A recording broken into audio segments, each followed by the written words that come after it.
નમસ્કાર, સમાચારો સાથે હું છું જયેશ। શેર માર્કેટથી મહત્વપૂર્ણ સમાચાર આવી રહ્યા છે। ભારે વેચવાલી યથાવત રહી છે। સેન્સેક્સ 700 અને નિફ્ટી 200 પોઈન્ટ ડાઉન ચાલી રહ્યો છે। મિડ કેપ એન્ડ સ્મોલ કેપના શેરમાં મોટો કડાકો બોલી ગયો છે। સેન્સેક્સ 700 પોઈન્ટ તૂટીને 75,000ની નીચે પહોંચ્યો છે। શેર માર્કેટ જૂનના મહિનાની સપાટીએ પહોંચી ચૂક્યું છે અને એફઆઈઆઈની ભારે વેચવાલીએ હાલ બજાર લાલ ઘૂમ થઈ ચૂક્યું છે। તો મોટો કડાકો અત્યારે જોવા મળી રહ્યો છે શેર બજારની અંદર અને ભારે વેચવાલી યથાવત રહી છે। હાલ જો જોવા જઈએ આ પરિસ્થિતિ તો જૂનના મહિનાની સપાટીએ શેર બજાર અત્યારે પહોંચી ચૂક્યું છે અને હાલ શેર બજાર અને તેની અંદર સેન્સેક્સ અને નિફ્ટીમાં પણ મોટો કડાકો જોવા મળી રહ્યો છે। મિડ કેપ અને સ્મોલ કેપની અંદર પણ અત્યારે મોટો ઉલટફેર જોવા મળી રહ્યો છે।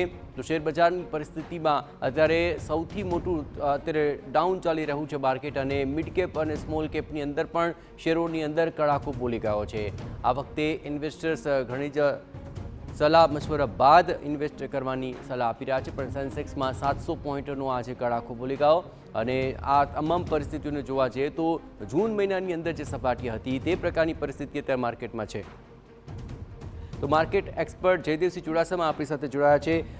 સાહેબ, આખરે આ તમામ બાબતો જોવા જઈએ તો અત્યારે ઇન્વેસ્ટર્સને આપ શું સલાહ આપશો? આ પરિસ્થિતિનું કારણ આપ શું માની રહ્યા છો?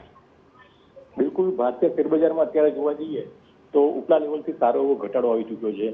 આ અગાઉ જોવા જઈએ તો સપ્ટેમ્બર 2024 દરમિયાન સેન્સેક્સ, નિફ્ટી અને બેંક નિફ્ટી તેના સર્વોચ્ચ શિખરો ઉપર હતા અને તે લેવલ ઉપરથી વિદેશી રોકાણકારોની સતત વેચવાલી જોવા મળી રહી છે અને અત્યારે ખાસ કરીને 20મી જાન્યુઆરીએ ડોનાલ્ડ ટ્રમ્પે જે કાર્યભાર સંભાળ્યો અને ત્યાર પછી ઇમર્જિંગ દેશો ઉપર જે ટેરિફ નાખવાની વાત છે તેનું જ એક નેગેટિવ રિફ્લેક્શન હાલમાં ભારતીય શેરબજારમાં જોવા મળી રહ્યું છે।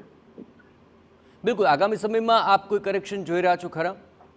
બિલકુલ, જે રીતે ટેકનિકલ પેરામીટરથી જોવા જઈએ તો હજી પણ આગામી 3 થી 4 સપ્તાહ દરમિયાન ભારતીય શેરબજારમાં વીકનેસ જોવા મળી શકે છે અને હાલમાં ઘણા સમયથી જોવા જઈએ તો સેલ એન્ડ રાઇઝનું મોમેન્ટમ છે તે હજી પણ આગામી 3 થી 4 સપ્તાહ દરમિયાન જળવી રહે તેવા પ્રબળ સંકેતો છે। અને ખાસ કરીને જો ઇન્વેસ્ટમેન્ટની દ્રષ્ટિએ જોવા જઈએ તો આપ શું સલાહ આપશો? બિલકુલ, હું રોકાણકાર મિત્રોને કહીશ કે ઓવરઓલ ભારતીય અર્થવ્યવસ્થાના જે બેઝિક ફંડામેન્ટલ છે તે ખૂબ જ ઇન્ટેક્ટ છે અને આવનારા 3 થી 4 સપ્તાહ દરમિયાન અમેરિકા ખાતેથી પણ ઘણી બધી સ્પષ્ટતાઓ આવી શકે તેમ છે અને તેને લઈને કહીશ કે જે રોકાણકાર મિત્રોના પોર્ટફોલિયોમાં મજબૂત ફંડામેન્ટલ ધરાવતી કંપનીઓમાં રોકાણ હોય અને હાલ નીચા ભાવ જોઈને ચિંતિત થતા હોય તો તેમને બિલકુલ ન થવું જોઈએ, કારણ કે આવનારા સમયમાં ભારતીય શેરબજારમાં સ્થિરતા પણ જોવા મળશે અને ઉત્તર મજબૂતાઈ પણ જોવા મળશે અને જે રોકાણકાર મિત્રોને અનુકૂળતા હોય તો આવનારા 3 થી 4 સપ્તાહ દરમિયાન સારી કંપનીઓને આઈડેન્ટિફાઈ કરી અને ધીમે ધીમે તેમાં રોકાણ કરતા રહેવું જોઈએ અને જે રોકાણકારોને ડાયરેક્ટ ઇક્વિટી માર્કેટની સમજ ન હોય તો તેમને પ્રત્યક્ષ ઇક્વિટી માર્કેટમાં ના આવતા મ્યુચ્યુઅલ ફંડ થકી ઇક્વિટી માર્કેટમાં પ્રવેશ કરતા રહેવું જોઈએ। બિલકુલ, ખાસ કરીને જો શેરબજારની આ પરિસ્થિતિની અંદર જોવા જોઈએ એવા કોઈ સ્ટોક સજેસ્ટ કરી શકશો કે જેની અંદર રોકાણ કરવું આગામી સમય માટે ઘણું ફાયદાકારક રહી શકે?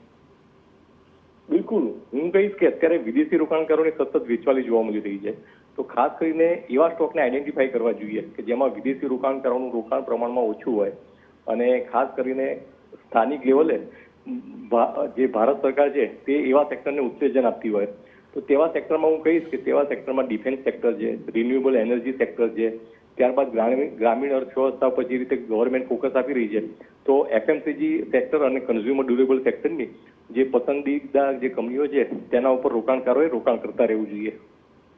ખૂબ ખૂબ આભાર જયદેવસિંહજી ટીવી9 સાથે વાતચીત બદલ। તો હાલ રોકાણકારો માટે ખાસ સલાહ છે, 2 થી 3 મહિના હજુ પણ આ પ્રકારની પરિસ્થિતિ રહી શકે છે।